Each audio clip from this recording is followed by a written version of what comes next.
Bismillahirrahmanirrahim. Assalamualaikum warahmatullahi wabarakatuh. Waalaikumsalam warahmatullahi wabarakatuh. Halo sahabat Sanggam dimanapun berada, selamat datang kembali di Siniar Sanggam, Ruang Sastra untuk menggali cerita-cerita berharga dari khazanah budaya dan sastra Nusantara. Pada episode kali ini kita akan menjelajahi jejak kearifan lokal yang berakar pada alam dan warisan leluhur di dalam tema yang begitu penting di tengah isu perubahan iklim dan krisis ekologi, yaitu etika ekologis dalam sastra lisan suku Kajang. Kita ketahui bersama bahwa sastra lisan bukan hanya sebatas hiburan bagi masyarakat kolektif, tetapi juga sastra lisan menyimpan banyak sekali khazanah budaya, kemudian pesan-pesan kearifan, dan tentunya masih relevan ketika nilai-nilai itu masih digunakan hingga saat ini. Apalagi berbicara tentang ekologis, fakta membuktikan bahwa pada hari ini persoalan kita cukup besar dalam faktor degradasi ekologis. Untuk membimbing kita ya memahami nilai-nilai ekologis, telah hadir bersama kita di Siniar Sanggam pada kesempatan kali ini seorang dosen, kemudian seorang akademisi yang juga telah menghabiskan ilmu, kemudian waktu untuk meneliti hal-hal menarik dalam sastra lisan. Saya perkenalkan narasumber kita pada hari ini adalah Bapak Dr. Jihad Talib M. Hum. Selamat datang Bapak Jihad. Terima kasih Mbak Listik eh, atas Baik, kesempatan yang diberikan ke saya hari ini. terima kasih juga Bapak sudah meluangkan waktunya, kemudian telah mempersiapkan ya berbagai ilmu yang nantinya akan menjadi santapan istimewa di hari yang istimewa ini juga. Saya perkenalkan para pendengar sekalian bahwa Pak Jihad Talib ini menyelesaikan sarjananya di Universitas Tadulako, Palu, Sulawesi Tengah, ya, yaitu pada prodi Pendidikan Bahasa dan Sastra Indonesia. Kemudian menyelesaikan magister di Universitas Hasanuddin Makassar dengan program studi Bahasa Indonesia dan tahun 2024 baru menyelesaikan gelar doktor di Universitas Hasanuddin Makassar di jurusan Sastra Indonesia.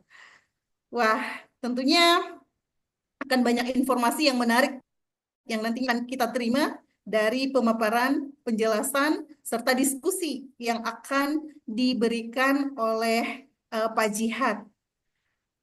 Baik, Pak Jihad, berbicara tentang ekologis dari sastra lisan masyarakat suku Kajang. Tentunya suku Kajang ini Hmm. adalah sebuah kelompok masyarakat yang punya kehidupan dan masih melekat dengan sastra lisan. Nah, seperti apa kira-kira gambaran kelompok masyarakat suku Kajang ini, Pak? Oke. Baik, terima kasih Mbak Listik atas kesempatan yang diberikan kepada saya untuk bisa berbagi persoalan suku Kajang. Ya, jadi eh, suku Kajang ini merupakan kelompok masyarakat yang ada di Sulawesi Selatan. Ya. Jadi eh, tepatnya kurang lebih 150 kilo dari kota Makassar. Jadi dia berada di Kabupaten Bulukumba. Jadi di Bulukumba ini ada di bagian timur, tepatnya kurang lebih 30 kilometer dari kota Bulukumba. Sementara saya Kajang luar, ya bukan Kajang dalam. Jadi di suku Kajang ini pada dasarnya berada di Kecamatan Kajang, ya, di Kecamatan Kajang. Kemudian Kecamatan Kajang inilah ada Kajang luar, ada Kajang dalam. Dan di Kajang dalam inilah tinggal suku Kajang yang identik dengan pakaian yang serba hitam. Ya, jadi suku Kajang ini dipimpin oleh satu orang kepala suku, ya, yang biasa dikenal dengan Amatoa. Jadi panggilan kepala suku di Kajang itu disebut dengan Amatoa. Jadi inilah yang menjadi pimpinan adat mereka. Kemudian pada dasarnya suku Kajang ini biasa juga disebut dengan suku Amatoa Kajang. Ya, jadi suku Amatoa Kajang dan memang mereka tinggal di sebuah desa yang memang mengisolasi dari kehidupan modern. Ya, jadi kehidupan modern di mereka memang mengisolasi wilayah mereka sehingga di dalam tempat tinggal mereka itu kita tidak akan menemukan eh, apa namanya alat-alat modern, ya jadi tidak ada penggunaan listrik, bahan bangunannya masih alami semua. Kita masuk siapapun itu masuk di wilayah Kajang maka tidak boleh menggunakan alas kaki, wajib menggunakan pakaian hitam, ya jadi itulah ciri khas dari suku Kajang. Dan yang paling utama, suku Kajang ini menganut sebuah warisan leluhur. Ya, jadi warisan leluhur ini di suku Kajang itu dikenal dengan istilah pasang. Jadi pasang Ri Kajang. Jadi inilah yang menjadi kitab. Jadi tuntunan kehidupan bagi masyarakat suku Kajang, khususnya suku Amatoa dari tuntunan kehidupan ini yang disebut dengan pasang. Di dalam pasang ini, ya secara intinya diarahkan dituntun untuk bisa menjalani hidup dan kehidupan di alam semesta ini dengan penuh kesederhanaan. Jadi di Kajang itu disebut dengan talasa kawasemase. Jadi talasa kawasemase itu hidup dengan penuh kesederhanaan. Tanda petik di sini kesederhanaan itu dalam artian tidak bisa diartikan sempit bahwa hidup sederhana dalam apa namanya mungkin dari segi pakaian apa dan sebagainya. Tapi lebih dalam dari itu, kesederhanaan itu adalah bagaimana kita bisa berperilaku yang baik terhadap diri sendiri, terhadap sesama manusia, dan yang paling utama bagaimana kita berperilaku terhadap lingkungan atau alam semesta. Itu yang ada di lingkungan kita ya. Kurang lebih seperti itu, Mbak. Ya. Wah, ini sebuah kelompok masyarakat yang cukup unik ya, Pak ya. Saya Iya, iya, iya. dengarkan tadi bagaimana ciri-cirinya mereka senantiasa menggunakan pakaian hitam, kemudian mereka juga menganut sistem kehidupan kesederhanaan, yang kesederhanaan ini tidak terlepas dari eh, peran, kemudian bagaimana cara mereka untuk memperlakukan alam semesta, gitu ya, Pak ya. Baik, kira-kira ini Pak, dari kehidupan masyarakat suku Kajang ini, ada nilai-nilai ekologis apa yang terkandung di dalam sastra lisan yang mereka miliki? Ya, ya, baik. Pada dasarnya memang suku Kajang ini sangat terkenal di dalam pelestarian lingkungan atau hutannya. Ya, jadi beberapa riset, beberapa penelitian yang terbaru itu menobatkan suku Kajang itu suku yang terbaik dalam melestarikan hutan tropis. Ya, ini baru-baru dari misalnya Mongabai itu melihat bahwa eh, suku Kajang itu merupakan suku yang sangat konsisten dan terbaik dalam melestarikan hutan tropis mereka. Ya, sebenarnya eh, pelestarian hutan ini dilingkupi atau dituntun dari tadi yang saya bilang itu pasang. Ya. Jadi pasang di Kajang ini sebenarnya kitab utamanya di masyarakat suku Kajang karena dalam pasang ini banyak tuntunan hidup yang mesti dilakukan oleh masyarakat Sukajang itu, bahwa ketika melanggar pasang ini maka akan kena sanksi, ya, baik sanksi sosial maupun sanksi sanksi adat, ya. Jadi eh, ada beberapa, banyak sekali sebenarnya tuntunan dari eh, pasang ini. Jadi misalnya di dalam pasang itu saya gunakan bahasa Kajang, bahasa Konjo kalau saya di sini, Mbak. Ako kay tetei risahocin tetap pangin. Ricaulat tahimba-himba. Jadi artinya begini, eh, mari kita mengutamakan hidup dalam kemiskinan di dunia agar mendapatkan kekayaan dari Sang Pencipta di akhirat nanti. Jadi eh, ini dilingkupi tadi yang saya ungkap, talasak kamasemasia. Jadi kamasemasia ini eh, ada sayap-sayapnya. Jadi misalnya lambusu itu jujur, kemudian geteng tegas, kemudian sabara sabar, kemudian apisona pasrah. Jadi di dalam prinsip kemasing-masing inilah menjadi pegangan hidup bagi suku Kajang itu sendiri. Kemudian kalau dikaitkan dengan pasang, ya, pasang dalam artian konservasi, ya, ekologi itu, ya, memang eh, di suku Kajang itu meyakini bahwa ketika kita ingin hidup tenang, bahagia, damai, dan jauh dari bencana, ya salah satu kuncinya kita harus bersahabat dengan alam atau lingkungan. Ya, misalnya di dalam pasang itu kurang lebih seperti ini: jaga linoa, lolong bonena. Iya, atau palangia lupa tahu lolong boronga.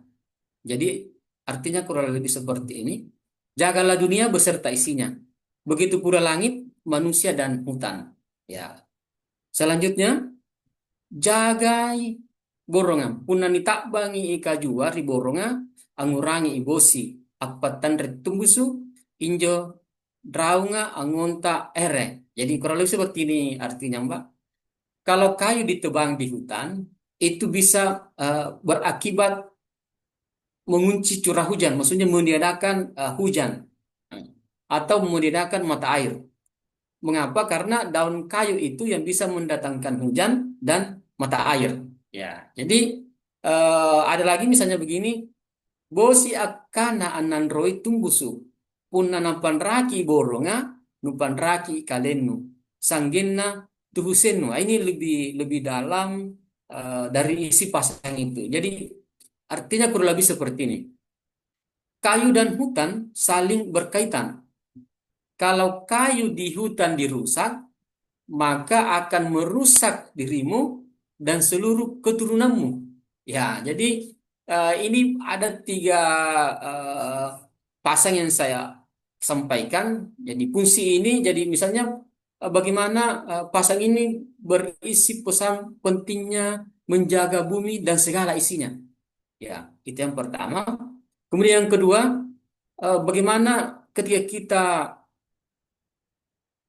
merusak hutan atau lingkungan, maka dampak negatif itu akan kita merasakan sendiri, dan positifnya kita juga akan merasakan sendiri.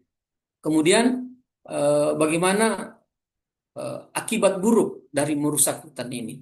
Jadi alhamdulillah, misalnya musim kemarau di Kajang itu, di dalam area kawasan Amantoa, maka ya tidak ada masalah persoalan apa namanya, kebutuhan air bersih. Kemudian longsor, ya, sampai selama ini ya hampir tidak pernah terjadi. Ya. Waktu COVID kemarin, mereka tidak ragu bahwa akan dijangkiti virus itu, karena memang mereka yakin bahwa dengan alam yang bersih, ya kita juga akan dijaga oleh oleh alam. Ya, jadi itulah beberapa kutipan-kutipan dari pasang di Kajang itu, bagaimana bahwa mereka memang sangat idealis dan sangat konsisten dengan pelestarian hutan-hutan mereka. Jadi dengan konsistennya ini, maka sebenarnya suku Kajang itu eh, membagi membagi hutan, Pak, membagi hutan beberapa eh, bentuk, beberapa bagian. Ya, jadi ada memang hutan larangan, ya. Jadi kemudian ada hutan bersama yang bisa digunakan secara terbatas, maksudnya bahwa bisa diambil eh, potensi yang ada di dalamnya, tapi dengan syarat dan ketentuan. Jadi sesuai dengan kebutuhan. Ya.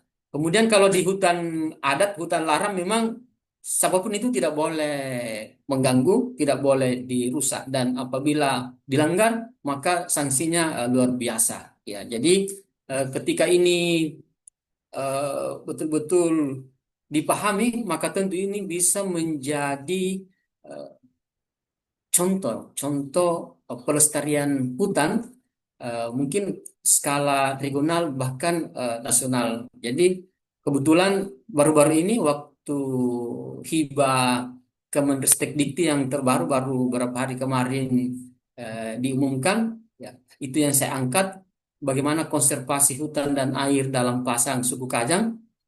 Saya menggunakan ekologi sastra itu alhamdulillah lolos hibah, Mbak, untuk penelitian yang saya ajukan kali ini. Ya. Begitu, Mbak. Makasih banyak. Wah, luar biasa ya Pak ya.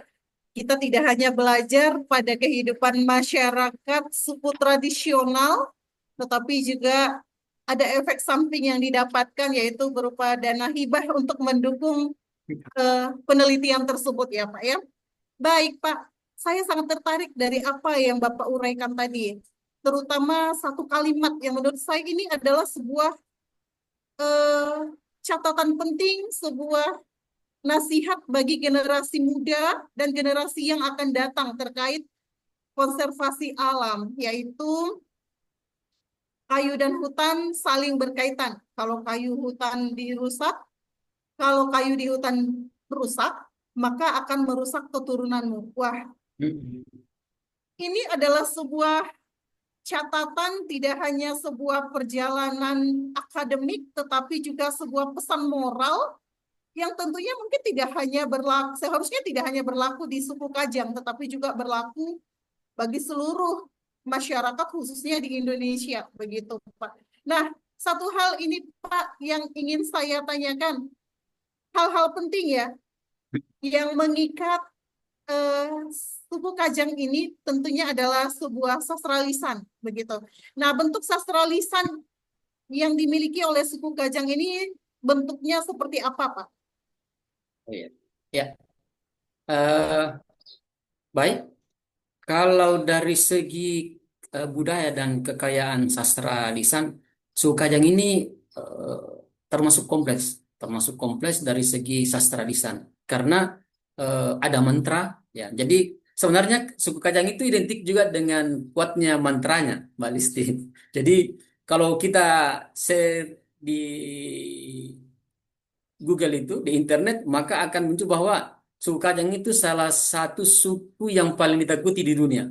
Ya, jadi karena khususnya kuat mantranya. Jadi eh, suku Kajang ini kuat mantranya. Jadi itu ciri khas Kajang itu, mohon maaf, ini itu biasa disebut dengan doti. Ya, itu mantra. Jadi soalnya mantra ini banyak. Jadi hal itu yang identik dengan Kajang, doti, baturi Kajang. Tapi ini tidak sembarangan juga, ini sangat-sangat apa ya, begitu sakral kalau yang ini dibicarakan. Kemudian mantra-mantra pengobatan dan sebagainya itu ada, ya, itu ada. Eh, Termasuk juga yang pernah saya teliti di disertasi saya itu kelong basing itu kan ada dua mantranya, ya.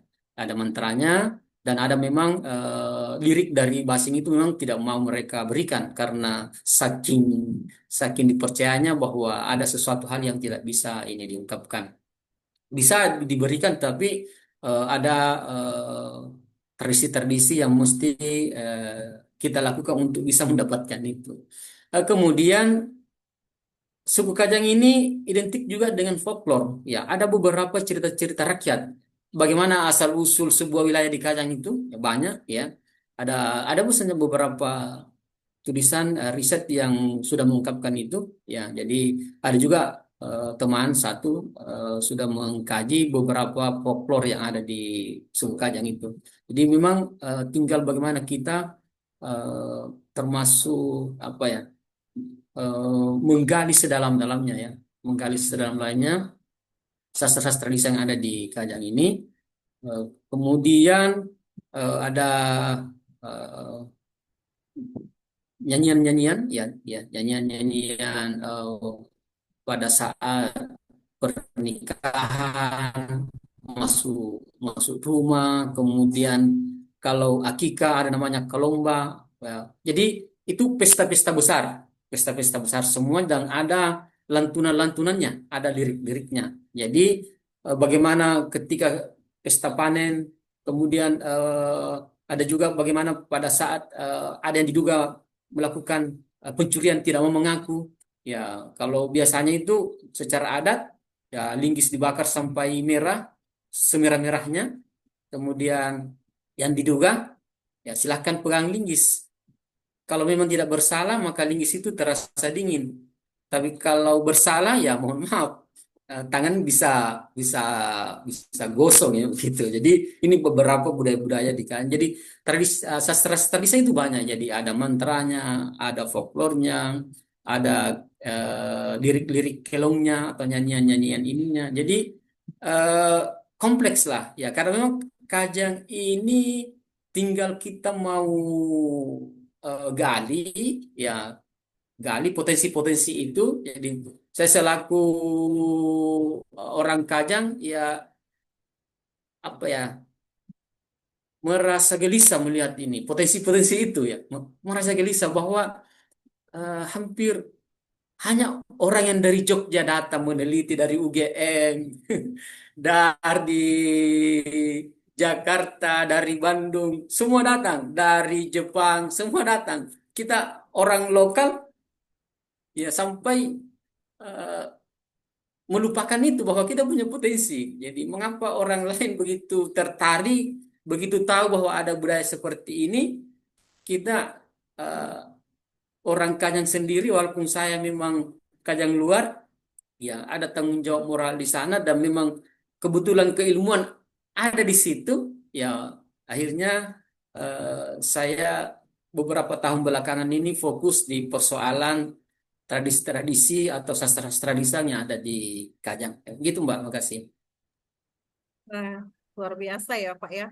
Dan justru eh, saya garis bawahi tadi bahwa ketertarikan masyarakat luar ya lebih dominan. Padahal dari penjelasan yang sudah Pak Jihad sampaikan tadi, ada rasa kekaguman ya yang menguasai perasaan saya begitu. Suku tradisional masih menaati tentang warisan leluhurnya dengan tujuan agar alam bisa terjaga begitu ya Pak. Kemudian sastra-sastra lisannya juga masih hidup, masih bertahan, masih berkembang di tengah-tengah dunia modernisasi pada saat ini, yang tentunya memang dunia modernisasi ini menawarkan kemegahan, menawarkan masa depan, menawarkan kata-kata kemajuan begitu ya Pak ya. Nah, kira-kira apakah ada bentuk dari pewarisan tradisi lisan yang dimiliki oleh suku Kajang ini, Pak?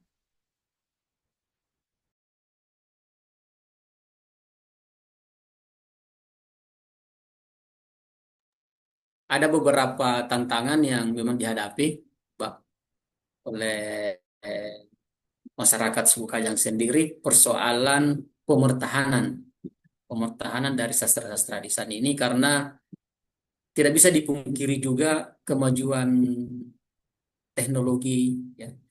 Kemudian bagaimana para generasi muda juga itu kan banyak keluar, ya, banyak keluar sekolah. Bahkan memang yang dari dosen-dosen UGM itu ketika dia memang tinggal di dalam kawasan di Kajang itu meneliti, memang dia memanggil anak-anak di sana yang mau sekolah ke UGM. Ya, ada beberapa memang dipanggil ke sana masuk untuk sekolah di UGM. Ya, jadi soalnya pasang ini memang secara tersirat itu tidak ada eh, aktivitas apa ya, aktivitas formal yang dilakukan untuk menurunkan pasang ini, nggak ada, tidak ada. Jadi memang secara tersirat itu biasa, misalnya ada pesta-pesta atau ada kegiatan-kegiatan ritual adat, disitulah sebenarnya pasang itu diturunkan. Ya, misalnya basing. Jadi basing ini secara turun-temurun ketika ada keluarga yang meninggal, maka dengan sendirinya kegiatan kelong basing itu dilaksanakan.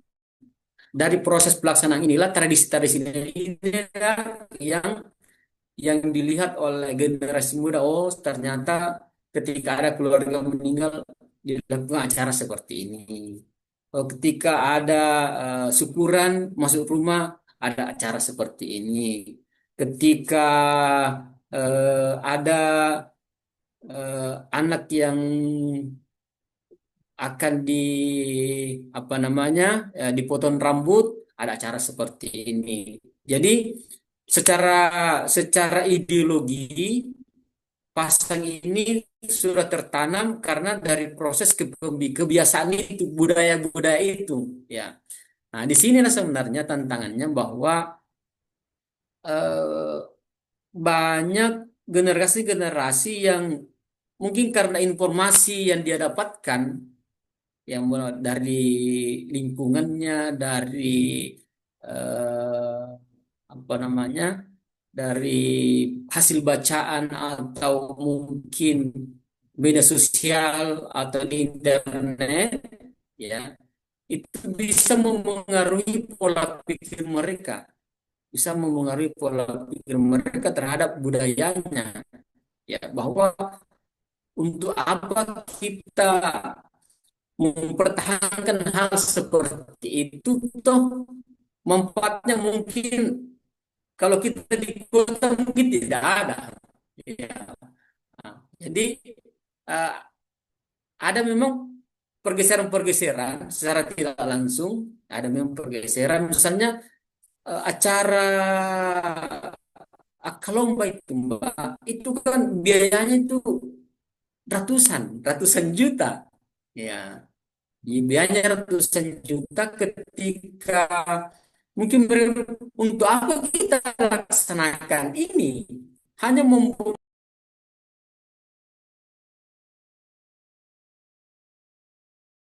jadi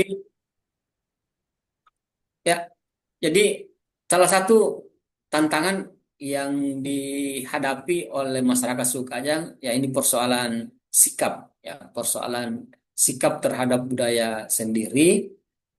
Bagaimana eh, mereka melihat bahwa budaya-budaya ini bisa jadi hal yang kurang bermanfaat, ya, kurang bermanfaat karena adanya pengeluaran-pengeluaran yang begitu besar, sehingga mereka mungkin ya bisa berpikir dua kali ke depannya untuk bisa mempertahankan. Tapi saya pernah bicara sama Matoa, ya, bagaimana tentang sikap generasi muda ini bagi masyarakat Sukajang dalam itu, bahwa eh, tetap juga yakin bahwa keturunan mereka tetap akan bertahan dengan eh, budaya mereka. Jadi dengan adanya pasang inilah yang menjadi roh bagaimana mereka mempertahankan budaya mereka yang mereka yakini selama ini, yaitu paling inti dari roh kebudayaan mereka itu talasa ke masa-masa. Kurang lebih begitu, Mbak. Ya, Sebuah ini ya Pak, sebuah budaya, sebuah tradisi lisan tentunya memang pasti akan mengalami berbagai macam tantangan ya Pak ya. ya, Eh, tapi satu hal yang paling menarik Pak ya, dari apa yang sudah Bapak uraikan tadi, ada etika ekologis yang dibangun di dalam tradisi lisan ini. Nah, kira-kira seperti apa itu Pak, etika ekologis tersebut? ya. Jadi etika ekologi ini sebenarnya eh, bagian atau roh dari yang tadi saya ungkap itu pasang. Ya, jadi etika ekologi ini merupakan bagian dari pasang itu sendiri. Jadi pasang ini kan sebenarnya secara sederhana itu pesan amanat ya petua ya, yang mesti dilakukan oleh orang Kajang ya dan tidak boleh dilanggar. Ya, jadi pesan-pesan ekologi di suku Kajang ini ya ada tiga hal yang paling utama. Ya. Yang pertama tidak boleh mengganggu lebah. Nah, itu dia. Jadi lebah. Jadi lebah tidak boleh diganggu yang ada dalam kawasan hutan lindung itu atau di dalam kawasan Kajang itu. Mengapa? Karena lebah ini diyakini memiliki fungsi yang luar biasa dalam penyerbukan. Ya, jadi kelestarian hutan itu, kemudian tumbuhnya bibit baru itu sangat dipengaruhi oleh keberadaan lebah itu sendiri. Ya, jadi memberikan manfaat yang luar biasa. Jadi dilarang apapun kepentingannya, dilarang untuk mengganggu lebah. Ya, itu. Dan saya juga pernah wawancara dengan Amatoa, ada juga historinya mengapa lebah ini tidak boleh diganggu. Ya, jadi katanya bahwa karena memang orang Kajang sudah bersahabat dengan lebah, waktu masuk VOC di daerah Bulukumba lewat perairan laut, maka yang membantu mereka untuk mengusir VOC ini di pesisir laut itu adalah lebah. Ya, itu yang dikerahkan untuk mengusir mereka sehingga tidak bisa masuk ke Kajang. Nah, itu secara historinya ya. Kemudian yang kedua, udang. Ya, tidak boleh mengganggu udang di sungai. Ya, tidak boleh. Mengapa? Ketika udang diganggu di sungai, maka tentu juga akan berdampak ke air. Ya, kan biasa ada menggunakan pestisida. Ya, ketika dia mau udang susahnya, udang kan di sungai susah mau ditangkap, maka biasanya menggunakan cara-cara yang tidak elok untuk mendapatkan udang itu. Dia menggunakan pestisida atau sejenisnya. Nah, ini tidak boleh. Ya, bahwa udang itu tidak boleh diganggu karena ketika udang diganggu maka bisa jadi air itu rusak. Ketika air rusak, maka ini mempengaruhi semuanya. Ya, ketika eh, eh, tidak ada aturan-aturan untuk melarang itu, maka itu eh, bisa eh, merusak segala-galanya. Dan yang terakhir itu memang dilarang menebang pohon dengan sembarangan. Ya, kecuali tadi yang saya ungkap sebelumnya di hutan di luar itu di hutan bersama. Tapi itu pun sesuai dengan kebutuhan. Ketika sudah cukup maka dihentikan. Jadi mengapa? Karena pohon ini atau kayu itu memang mereka yakini sebagai pelindung, pelindung kehidupan mereka kini dan nanti. Jadi kini dan nanti. Jadi saya juga biasa merasa apa ya, heran-heran juga ya, sampai seberapa dalam begitu pengetahuan suku Kajang ini, betapa pentingnya lingkungan itu, ya, betapa pentingnya lingkungan itu. Jadi eh, ada memang filosofi yang mereka yakini bahwa tanah itu harus dilindungi, ya, tanah itu harus dilindungi. Cara melindungi tanah ya dengan melindungi pohon, tidak boleh merusak itu. Karena apa? Manusia itu esensinya adalah anak kandung dari tanah. Ya, ya gitu. Jadi manusia itu esensinya adalah anak kandung dari tanah. Jadi antara manusia dan tanah tidak boleh ada jarak, tidak boleh dipisahkan. Jadi sehingga mereka itu tidak menggunakan alas kaki kemanapun, mau ke Jakarta, mau ke luar negeri, ya tetap pakai pas sapu warna hitam, baju hitam, celana pendek hitam. Ya karena tidak pakai celana panjang, dia celana pendek hitam, tapi menggunakan sarung hitam. Jadi kemanapun dan siapapun yang masuk ke Kajang, apapun statusnya, pasti tidak pakai alas kaki. Ya, apakah sandal atau sepatu, pasti itu. Ya, kurang lebih begitu, Mbak. Jadi eh, banyak sebenarnya yang persoalan etika ekologi ini yang mau saya sampaikan ya mungkin karena waktu yang tidak tidak memungkinkan untuk saya bahas satu persatu, jadi yang inti-intinya saja Mbak yang saya sampaikan.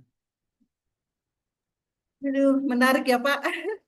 Tidak ada batasan antara manusia dengan tanah. Wah, sampai keluar dari kawasan suku Kajang itu sendiri pun etika ekologis itu masih terbawa ya Pak ya.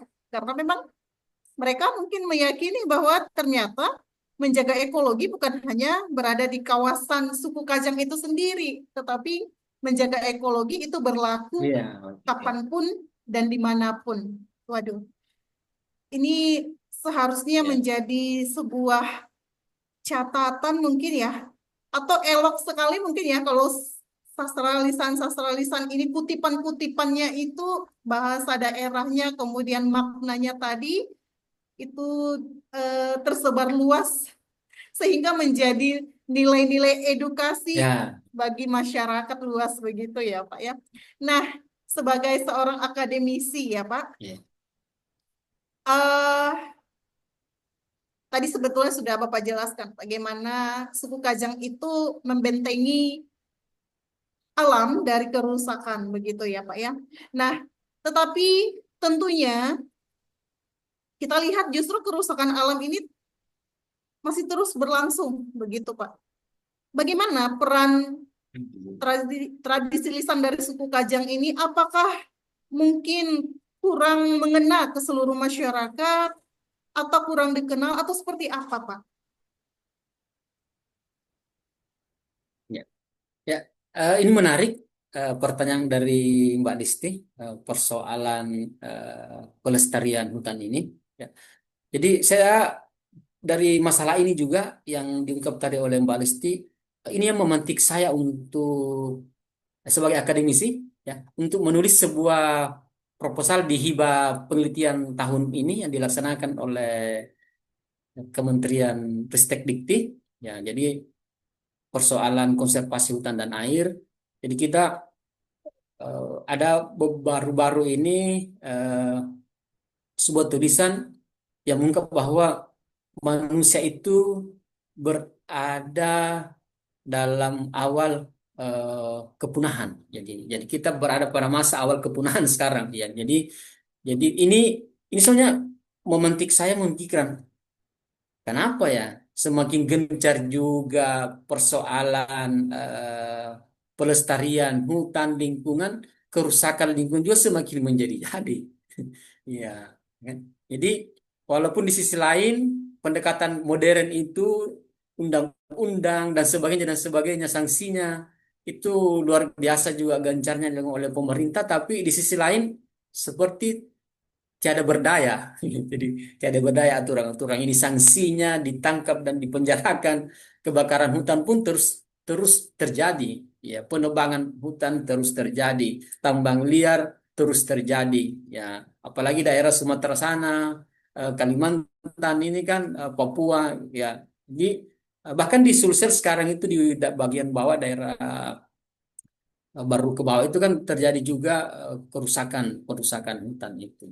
Jadi memang sebagai orang yang berkecimpung di akademik, ya salah satu jalan yang saya lakukan ya itu melakukan riset, ya melakukan riset, dan saya berusaha menemukan sebuah model pelestarian lingkungan, ya, yang berbasis pasang itu. Jadi tadi seperti yang diungkap oleh Mbak Nisti, coba berusaha mendokumentasikan pasang itu, pasang. Kemudian bagaimana kita coba merumuskan model-model pelestarian hutan yang berbasis pasang.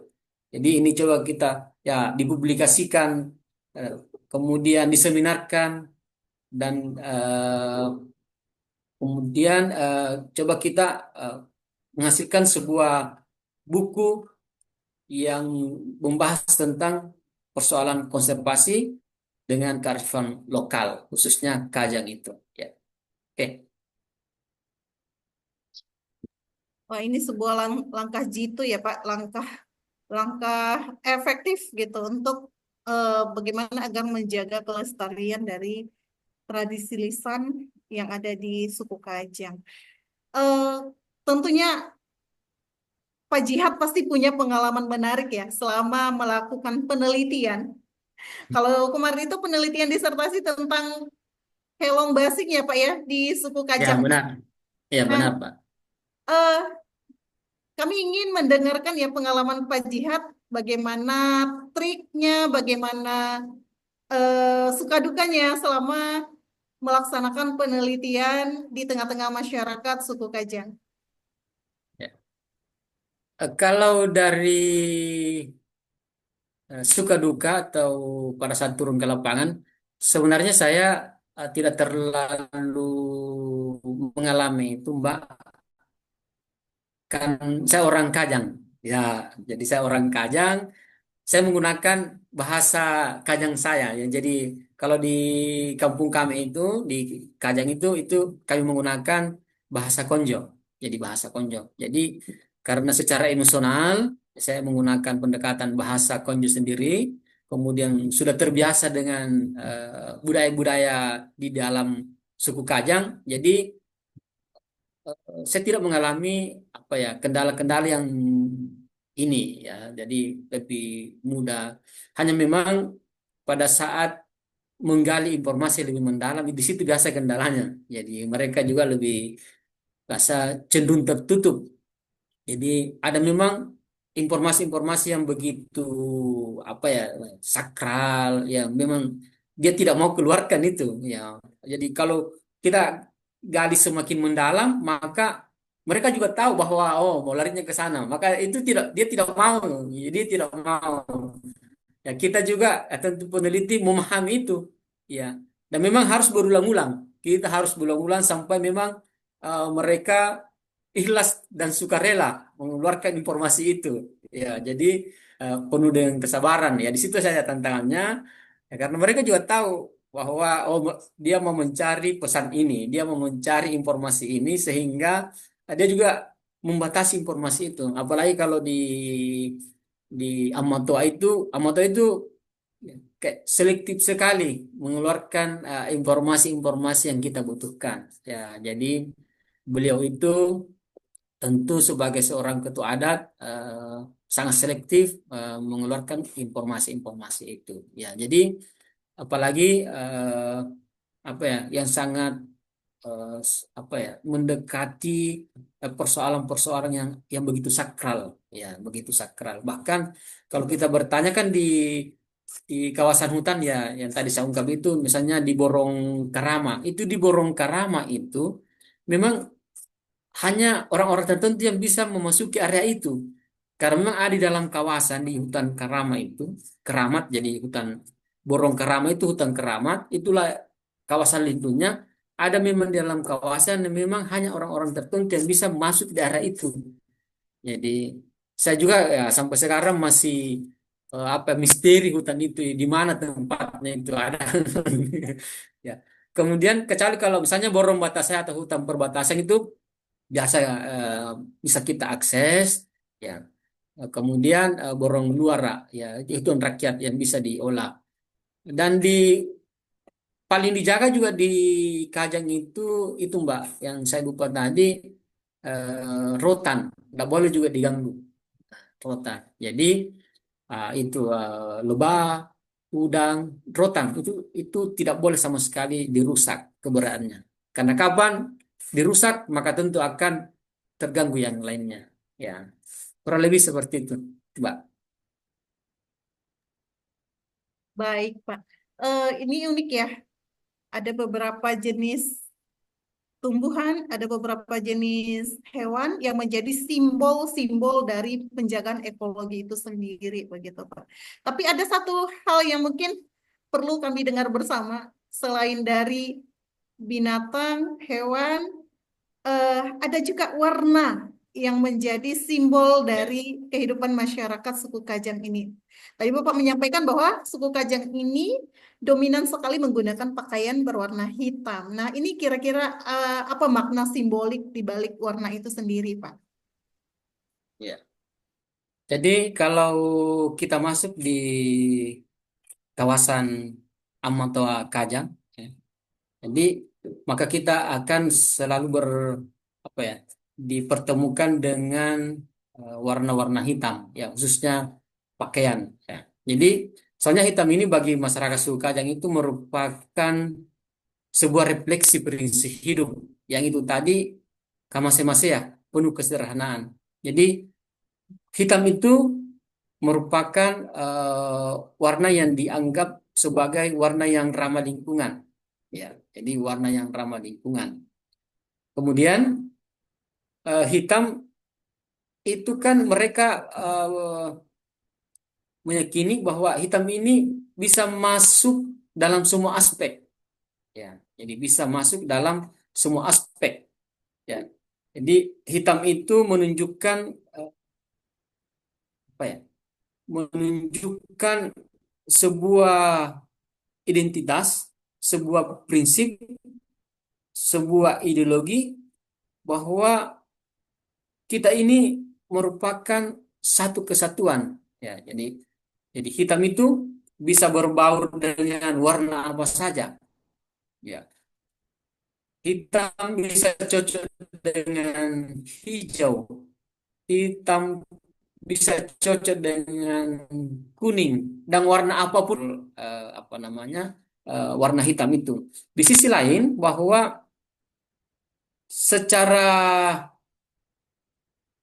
hakikat, secara hakikat hitam itu menunjukkan hubungan yang erat antara manusia dengan alam. Jadi manusia dan alam itu satu kesatuan. Ya, jadi bukan bukan sebuah unsur yang terpisah, tapi satu kesatuan. Di alam sangat butuh manusia juga, lebih-lebih manusia sangat butuh dengan alam. Bahkan bisa jadi manusia ini, ya, tanpa manusia alam itu semakin semakin bagus, ya, semakin bagus. Jadi kita ketahui bahwa manusia dan alam ini bagi masyarakat suku Kajang itu terbentuk dari 4 unsur. Ya, jadi ada unsur api, ada unsur air, kemudian ada unsur tanah dan ada unsur angin. Ya, jadi munculnya warna hitam bagi masyarakat Kajang ini sangat berhubungan tadi dengan pandangan hidup.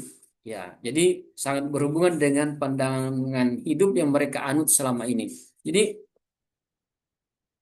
menurut eh, saya pernah mewawancarai dulu salah satu tokoh adat suku Kajang, itu Puto Palasa namanya, ya Puto Palasa. Jadi warna hitam itu merupakan warna yang pertama kita temukan dalam hidup ini. Ya, jadi ketika kita berada dalam rahim ibu, maka warna hitam itulah sebenarnya yang berada di dalam rahim itu. Ya. Pada saat kita nanti meninggal, maka alam hitam juga itu yang akan kita temui juga. Jadi selama 9 bulan berada dalam rahim, maka kita juga berada dalam kegelapan. Ya, berada dalam kegelapan. Kemudian hitam itu merupakan ini yang utama, warna dasar. Ya, warna dasar. Ketika kita pejamkan mata, maka yang akan muncul adalah hitam. Ya, kegelapan. Ya, bahwa ini membuktikan bahwa warna-warna lain itu bagi masyarakat Sukajang itu hanya bias-bias dari warna hitam. Jadi warna yang paling utama itu adalah warna hitam, kesederhanaan, dan warna-warna yang muncul yang lain itu adalah warna-warna bias. Jadi kalau kita memejamkan mata, maka yang muncul sebenarnya yang pertama itu hitam, dengan lainnya itu warna-warna bias. Ya. Kemudian yang menjadi dasar pembentukan warna, ya, hitam. Ya, hitamlah yang selalu menjadi dasarnya. Bahwa di dalam kosmologi orang Kajang ada 4 dasar yang terpancar di alam ini. Ya, itu tadi kuning disejarkan dengan warna angin, merah itu api, kemudian putih itu air, kemudian hitam itu warna tanah. Ya, dan tanah inilah yang merupakan itu tadi dasar bagi manusia, ibu kandung dari manusia yang tidak boleh ada jarak. Jadi kurang lebih seperti itu, Mbak Listi, bagaimana warna hitam ini begitu kental bagi masyarakat suku Kajang. Wah, sudah terjawab nih Pak, makna simbolik, kemudian semiotika ya, dari Iya, warna uh, yang ditampilkan dalam kehidupan sehari-hari oleh masyarakat suku Kajang yang tentunya memang masih melekat sekali dengan pesan-pesan ekologis begitu ya Pak ya. Baik Pak, satu lagi ini Pak, di tengah-tengah kehidupan masa kini ya Pak ya, tentunya sebagai seorang akademisi, sebagai seorang peneliti, sebagai seorang masyarakat yang bagian dari suku Kajang, kira-kira pesan apa yang ingin Bapak sampaikan untuk generasi muda kita? ya. Baik, terima kasih, Mbak. Eh, bagi saya yang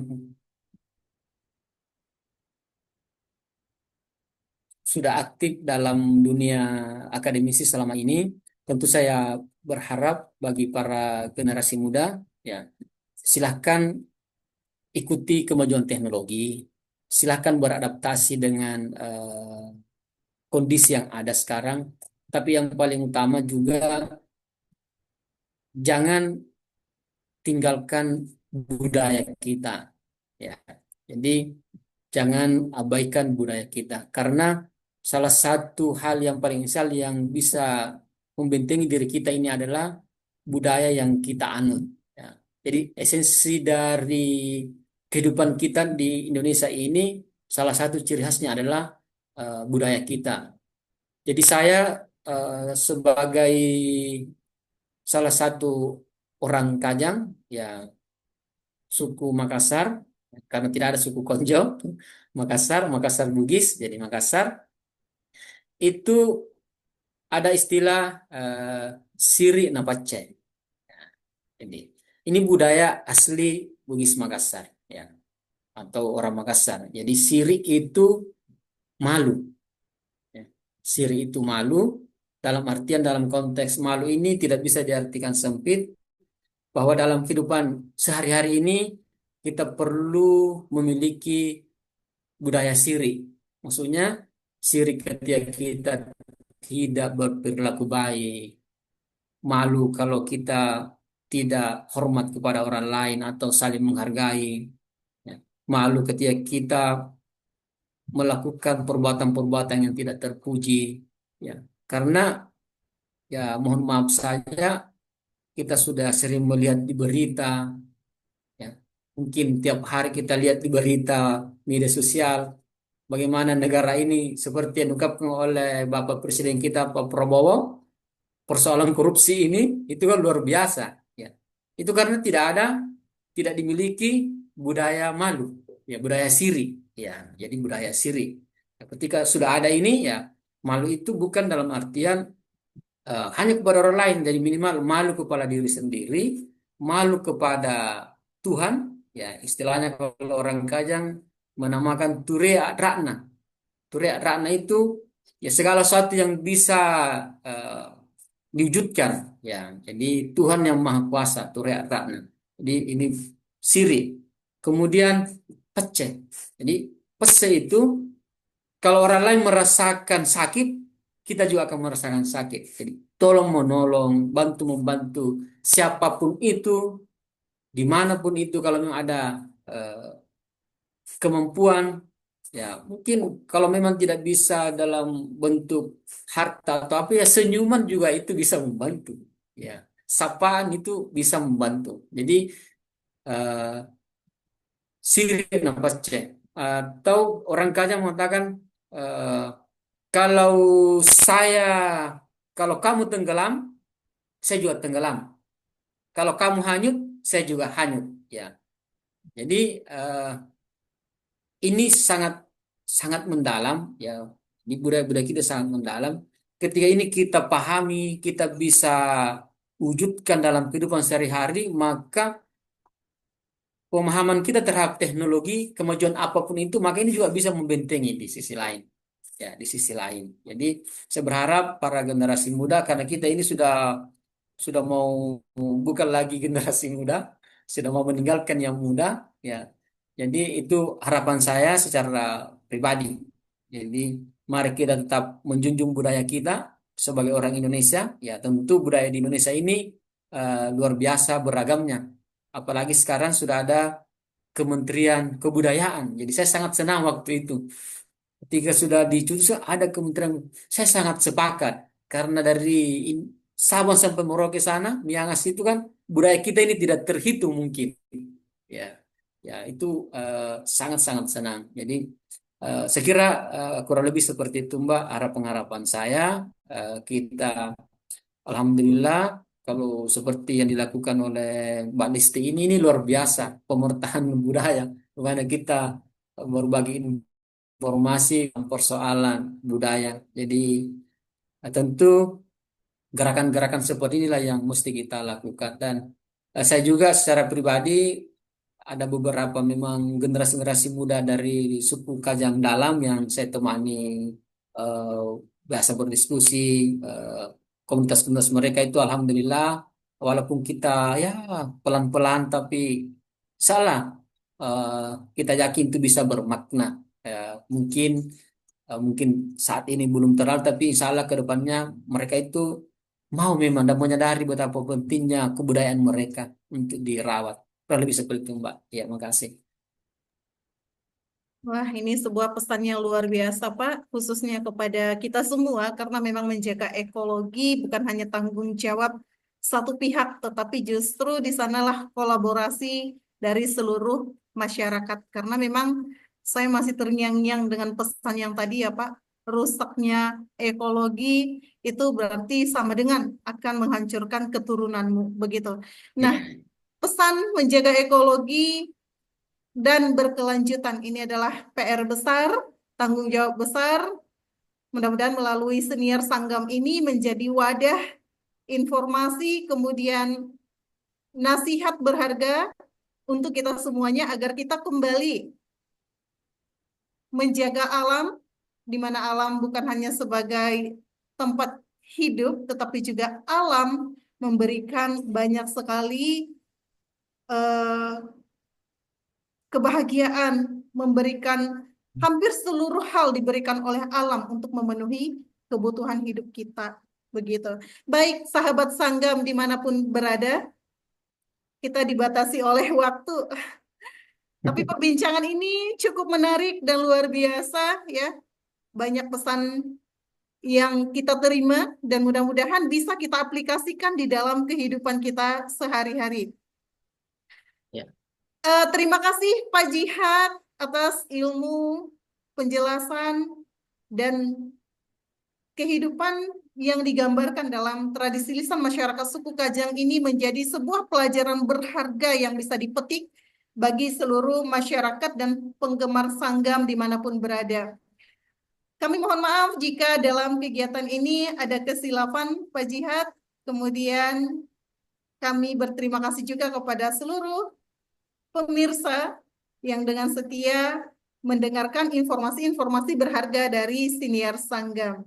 Jangan lupa untuk bagikan episode ini, subscribe kanal YouTube Riau Sastra TV, dan ikuti terus episode menarik lainnya di Siniar Sanggam. Hutan tak hanya pohon dan tanah, tetapi juga sebuah cerita, ruh, dan kehidupan. Sampai bertemu kembali. Mohon maaf segala kekurangan. Assalamualaikum warahmatullahi wabarakatuh. Waalaikumsalam.